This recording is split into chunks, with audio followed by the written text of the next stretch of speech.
They told us the Sahara was just endless sand, nothing but dunes, wind and silence. But they were wrong, and now it's too late to stop what's coming. It started 3 weeks ago. A minor seismic event, barely a tremor, was recorded near the heart of the desert, far beyond the reach of any village, any outpost. At first they thought it was natural, the shifting of ancient tectonic plates, the desert breathing, as it always has for millennia. But then, something responded, a pulse, a rhythmic signal too precise to be natural, picked up first by a French satellite, then by a deep listening array hidden in the Algerian mountains, identical signatures, impossible to fake. The signal wasn't random. Noise, it was structured, dot-coded, alive. The higher-ups moved quickly. A team was dispatched under the cover of geological research. Drones, excavation vehicles, private contractors, all operating under strict silence. I was part of that team, geophysicist by training, field analyst by necessity. We were told nothing, just coordinates, just equipment, just orders, dig. And when we reached the site, the sand didn't behave normally. It vibrated under our boots, it resisted our machines, it seemed to breathe, and the deeper we dug, the stranger it became. The instruments, magnetic readers, ground-penetrating radar, all went haywire. But there, 40 meters below the surface, we found it. Metal, not rusted, not corroded, smooth, black, still warm. It formed a curve, a perfect arc, too precise, too deliberate to be anything but crafted. The first time I touched it, I felt something pulse through my skin, a low vibration, like a heartbeat. And that night, the dreams began. Dreams of impossible cities, of stars I couldn't name, of voices speaking in languages older than memory. We didn't know it then. We thought we had made a discovery, a miracle, proof that we weren't alone in the universe. But now I understand, we hadn't found the ship. It found us, and the transmission we picked up, it wasn't a call for help. It was a signal to wake up. We kept digging, past the first layer of sand, glass and stone, deeper into the earth than any sane man should have gone. The deeper we went, the clearer it became. This wasn't a crash. This wasn't a buried wreck. This wasn't an accident. The ship had been placed here deliberately, entombed, sealed. Every inch we uncovered revealed more of its impossible design. No seams, no bolts, no doors. Just a single solid surface, blacker than the night, yet shimmering with hidden patterns when you looked out of the corner of your eye. And the signal, it was growing stronger. Every day, every hour, louder, sharper, not in volume, in presence. At night, the sand would vibrate around the site, forming strange geometric patterns, fractals that no wind, no weather, no random chance could ever create. And then the hallucinations began. Not just dreams anymore. Waking visions. We would see flashes, tall figures moving in the distance, structures rising from the dunes only to vanish when we blinked. The sky, shifting colors it had no right to hold. Some of the team started breaking down, screaming at shadows, running into the desert, never to be seen again. Or worse, standing perfectly still for hours, whispering to something no one else could see. Tried to hold on to reason, to logic, to science. But the truth was clawing at the edges of my mind. This ship, this thing buried under the Sahara, it wasn't just old. It was alive. Not alive like an animal or a plant, alive like an idea, a consciousness, older than humanity, older than the earth itself, and the signal. It wasn't a message, it was a song, a resonance meant to awaken something sleeping deep within, or maybe to awaken us, because the more time we spent near the ship, the more we changed. Tiny at first, people remembering things that never happened. Speaking, languages no one had taught them, drawing symbols none of us recognized, but somehow felt familiar. It was rewriting us, reprogramming our minds. Not with force, with permission.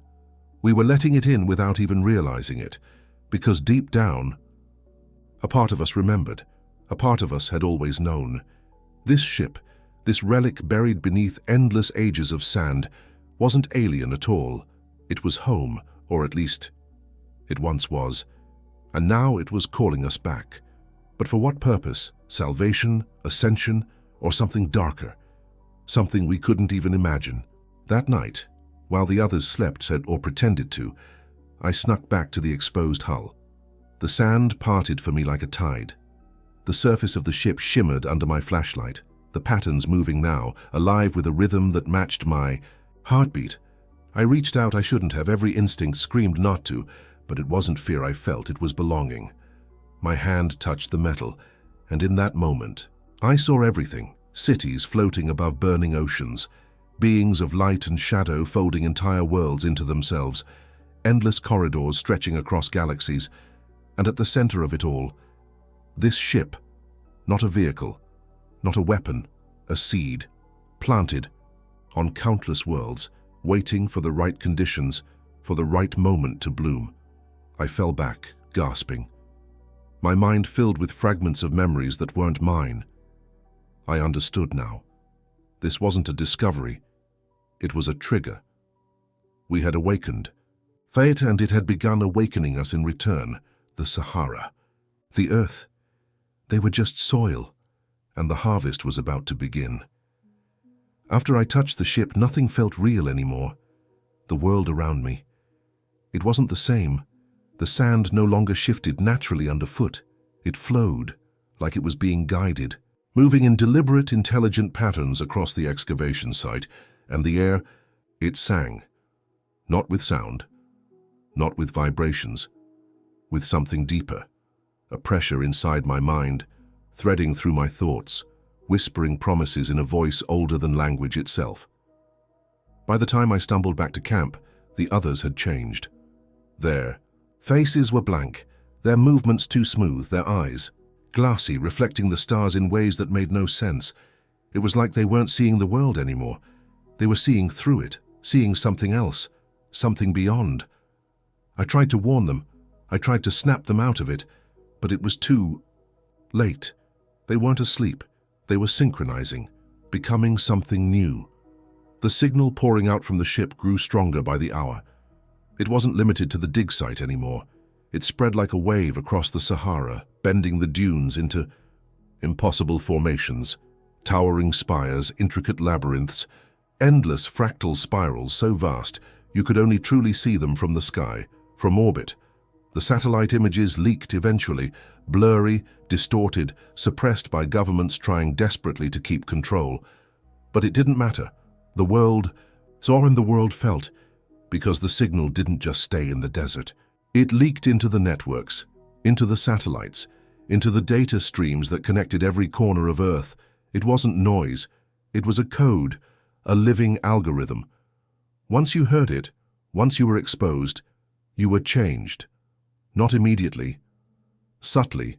First just strange dreams, flashes of a sky with two suns, memories of cities that never existed, whispers in dead languages in the middle of the night, and then the desires, the pull to go somewhere, to gather, to migrate.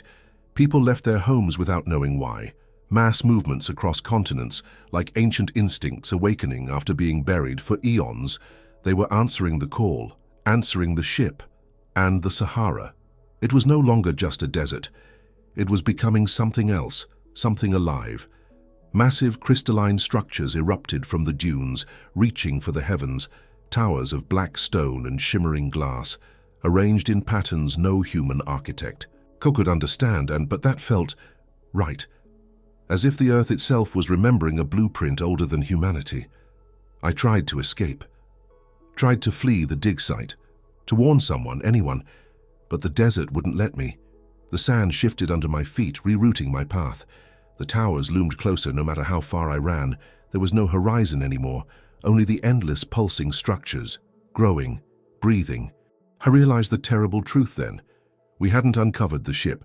The ship had been planted. Earth wasn't just a random world it crashed on. Earth was chosen. Long ago, and we, humanity, were the caretakers, the tenders of the soil, the seeds of the architects growing silently inside us for generations. And now, the harvest had begun. The transformation wasn't coming. It was already here, and soon nothing human would remain. Only echoes, only shadows, only whatever the architects had designed us to become. And I was the last one still fighting it. For now. Because the signal inside me was growing louder, and I don't know how much longer I can hold it back. The desert had swallowed everything. The machines, the tents, the people, all of it absorbed into the new landscape. A landscape that pulsed with the rhythm of the ship, as if the Sahara itself was a living organism now. I wandered through the endless spirals of crystal and black stone, my suit torn, my mind fraying at the edges. Above me, the sky had changed. No more stars, just a swirling, pulsing mist of color. Purples, deep blues, reds I'd never seen before, as if the atmosphere was warping under the influence of the signal. And at the center of it all, the ship, fully risen from its ancient tomb, floating effortlessly a few meters above the desert floor, like a massive black heart suspended in space. And it was alive. The surface shifted constantly, folding in on itself, opening and closing like breathing skin. It wasn't just a vessel, it was a being, watching, waiting, calling, and it wanted me. Not to kill, not to hurt, to invite. I staggered closer, unable to resist. Every step I took, the air shimmered, and memories that weren't mine flooded my mind. Battles fought on alien shores, civilizations rising and falling like tides, the endless march of time across galaxies. I saw what humanity really was. Not an accident, not an anomaly, a design. We were planted here as caretakers, as dreamers, to build, to grow, to evolve. Until we were ready. And now we were ready. Not to leave Earth, not to colonize the stars, but to be harvested, to be rewritten into something greater, a new branch of the architect's endless consciousness. No fear, no suffering, just transcendence. That was the choice laid before me. Step forward, accept the evolution, become part of something infinite, or resist. Stay human, stay fragile, stay small, and be swept away like dust before a storm. I wish I could tell you I was brave. I wish I could say I fought, that I spat into the storm and held onto my humanity with clenched fists. But the truth? I hesitated, because deep down I felt it too, the longing, the rightness of it, the peace promised just beyond the veil, and in that hesitation, the ship acted. Tendrils of black light reached out, not grabbing, not forcing, but offering, like a parent extending a hand to a lost child. And then I heard it, a voice inside my mind, not alien, familiar. My own voice. You were never meant to be alone. You were never meant to stay broken. Come home. I closed my eyes. I remembered Earth, the real Earth, before the signal, before the awakening. I remembered the smell of rain on concrete, the warmth of a sunrise, the sound of laughter in a crowded street. Small things, human things. And I realized something the architects had forgotten. In their infinite, flawless design, they had overlooked the beauty of being imperfect, of struggling, of fighting, of dreaming, of being human. And that was something I could never surrender. I stepped back. The tendrils recoiled, the ship trembled. It hadn't expected refusal. It hadn't expected a voice saying no, and somewhere. In that moment I understood. The architects couldn't force the final step. It had to be chosen. They could shape us, guide us, evolve us, but they couldn't erase choice. That was our final defiant gift from whatever force birthed humanity. Free. Will. I turned and ran, through shifting dunes that tried to trap me, through corridors of glass and bone that whispered my name. I ran until the ship's pulse faded behind me, swallowed by the roaring winds of the reawakening desert. I don't know how long I've been wandering. Hours, days, maybe longer, but I know this. The world won't stay the same. The signal is out there now, buried in the air, the soil, the very DNA of life. Humanity has heard the call, and many will answer. Many will step forward willingly into whatever future the architects have designed. But some will remember. Some will resist. And maybe, just maybe, that will be enough. Maybe it always was.